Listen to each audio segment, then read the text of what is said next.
चेत मच्छंदर गोरखाया में आप सबका स्वागत है। जय हिंद, जय भारत, जय जवान, जय किसान, जय विज्ञान।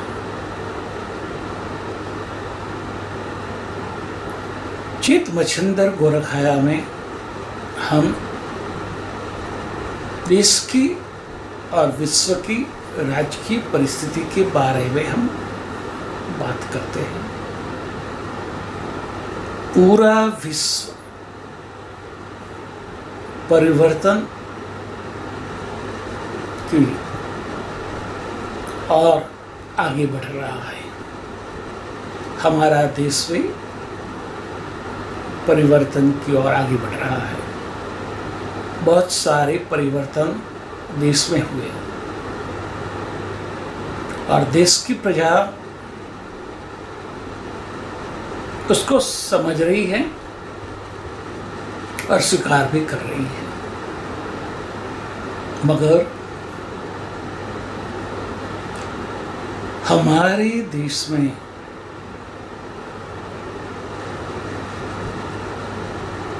जो राजकीय पक्ष है वो देश के लिए नहीं, देश की प्रजा के लिए नहीं, मगर अपने परिवार के लिए काम कर रहे हैं। और सारा विपक्ष परिवारवादी बन गया है। सबसे पहले कांग्रेस, नकली गांधी परिवार,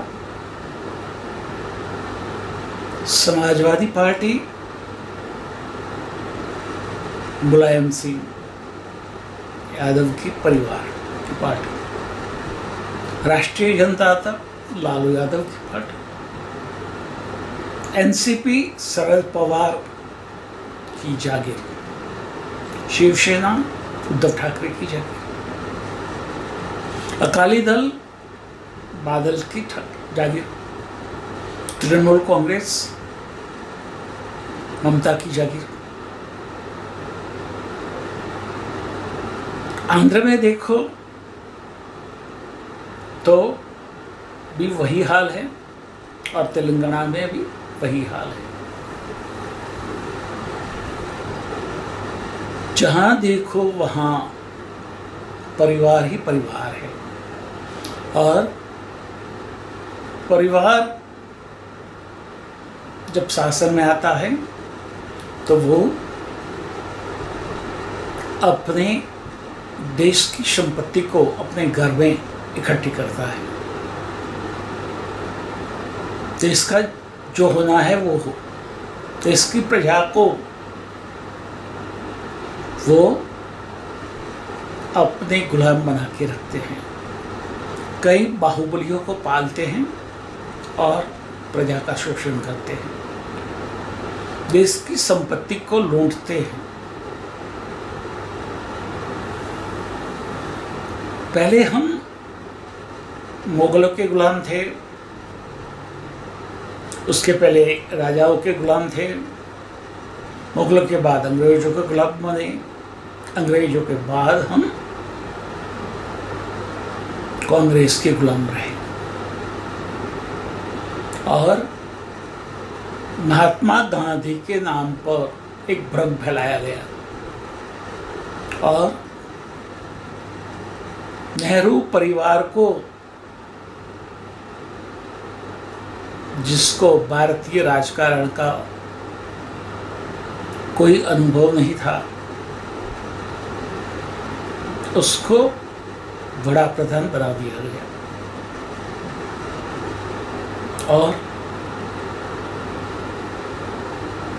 उसने देखा है कि नेहरू सरनेम से पूरे देश को हम कंट्रोल नहीं कर पाएंगे, तो उन्होंने गांधी सरनेम का सहारा लिया और गांधी के जो मूल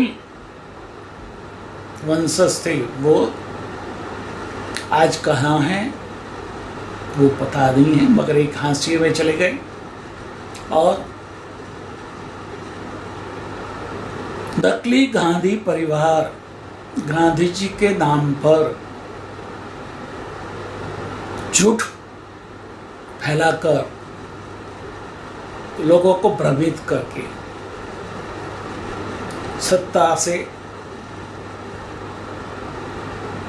शासन करने लगा और सनातन संस्कृति को खत्म करने के लिए आगे बढ़ा। पहले देश को उसने धर्मों में बांटा, फिर जातियों में बांटा और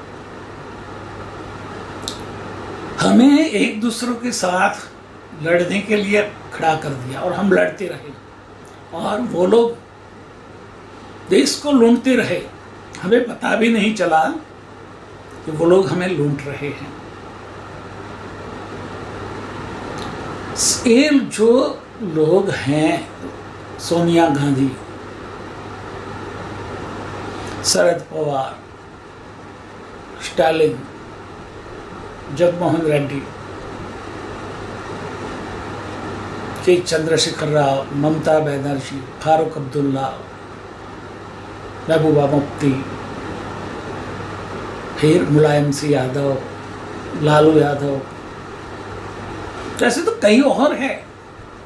वो सब ने पूरे देश को लूटा और सबने अपने अपने राज्य को बांट लिया और हमें लूटते रहे। हमें वो अंदर अंदर झगड़ाते रहे, हम झगड़ते रहे और वो अपना उल्लू सीधा करते रहे, अपने घर भरते रहे। हमें अभी जागना है।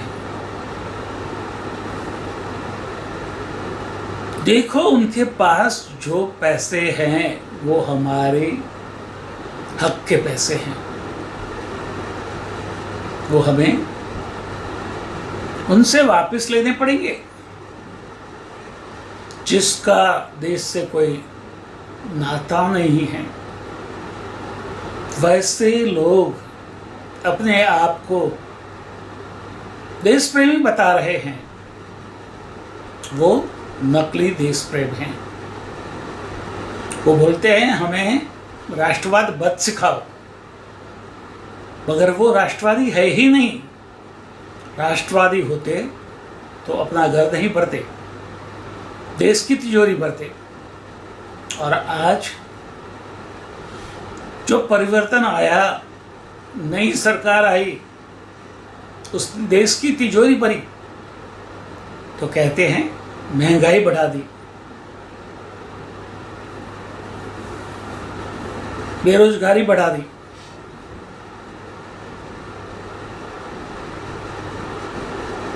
नफरत फैला दी।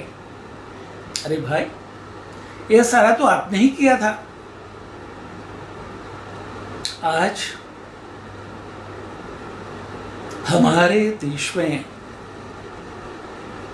जो हालत हैं, वो यदि हम नहीं समझे तो बहुत बड़ा गृह युद्ध हो जाएगा। सबको सावचेत रहना है। सारे सनातनियों को एक होना है और सनातन धर्म के दुश्मनों को उजागर करना है, उसका सामना करना है और सनातन संस्कृति को देश में पुनर्स्थापित करना है। जो क्रिश्चियन हैं, जिसको हिंदुत्व का कोई भान नहीं, वो हमें हिंदुत्व सिखाने चला है और उसी वजह से उसके जो हाल हुए हैं, वो उसकी समझ में नहीं आता है। उसको एक ही घमंड है, सत्ता पाना। एक ही लक्ष्य है, देश को लूटना। और सारे विपक्ष देश को लूट रहे हैं। केजरीवाल से टेररिस्ट मीठा मीठा बोलता है, सुंदरकांड का पाठ करवाता है, चौपड़ा पूजन करवाता है और नकली हिंदू होने का भ्रम पैदा करता है। वो फोर्ड फाउंडेशन का कुत्ता है, उनके टुकड़ों पर पलता है, CIA का एजेंट है,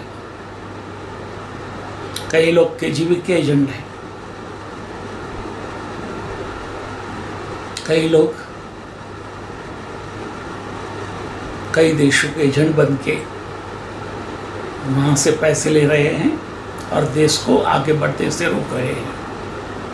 ऐसे लोगों को हमें उनकी जगह दिखानी होगी, उनको समाज के सामने, देश के लोगों के सामने खुला करना होगा ताकि वो और हमें भ्रमित न करें।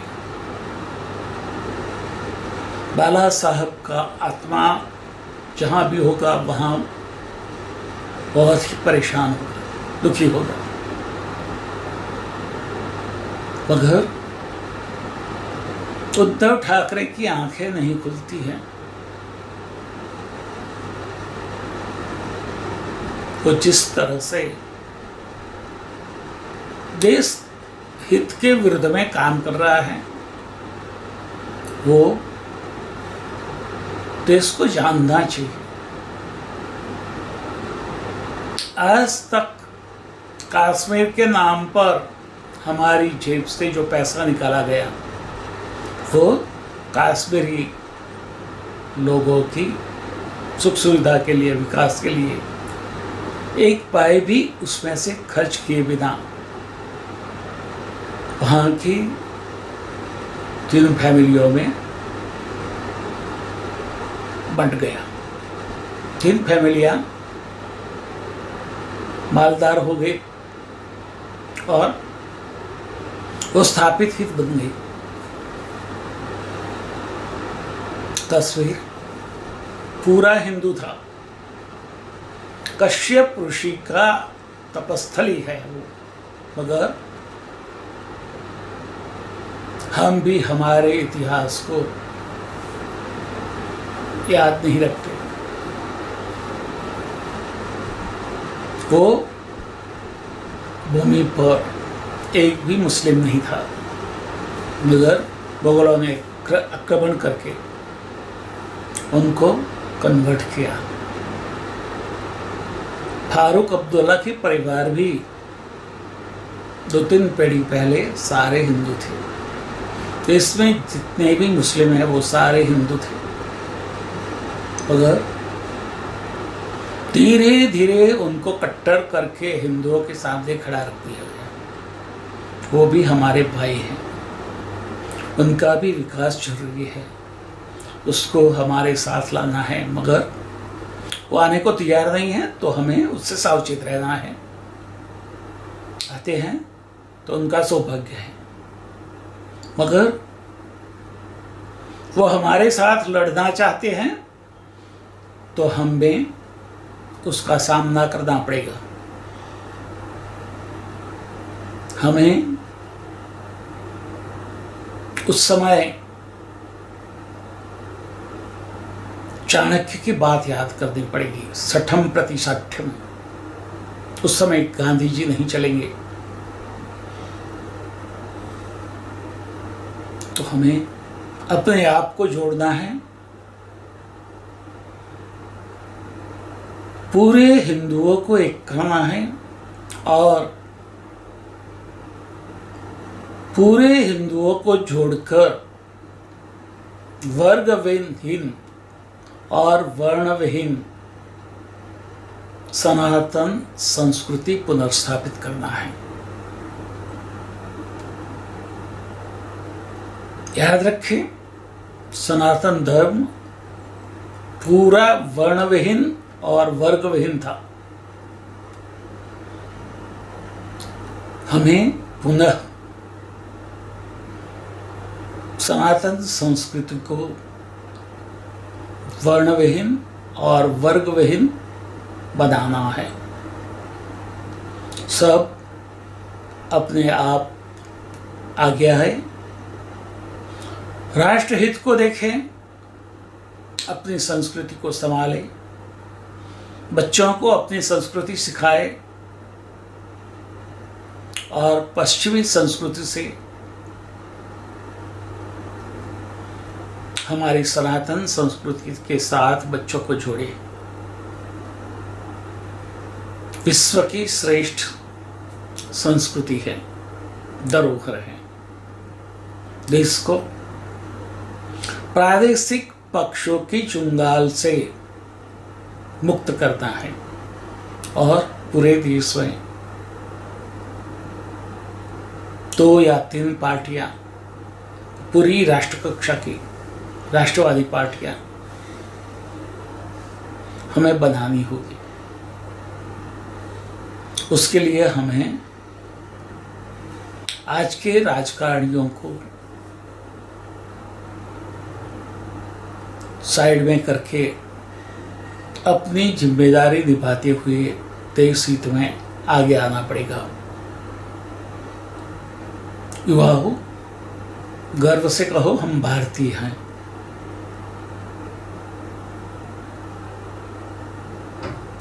भारत माता की जय।